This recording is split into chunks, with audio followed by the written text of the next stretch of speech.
Kinikita ng MMDA ang ilang sasakyan ng gobyerno na hindi otorisadong dumaan sa EDSA busway. Isa rito ay mula sa DNR na nahuli na rin daw nila kahapon. Humingi naman ng dispensa ang DENR at sinabing pananagutin nila ang driver alinsunod sa mga patakaran ng kagawaran. Nahuli ring dumaan ang sasakyan ng DOTR.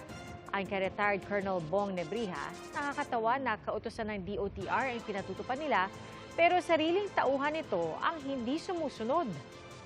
Bukod sa mga pampaserong bus, tanging emergency vehicles at markadong sasakyan ng pamahalaan na rumeresponde sa mga emergency lang ang pinapayagang gumamit ng EDSA busway. Mga kapuso, sama-sama tayong maging saksi. Mag-subscribe sa GMA Integrated News sa YouTube. Para sa mga kapuso abroad, samahan niyo kami sa GMA Pinoy TV at sa www.gmanews.tv.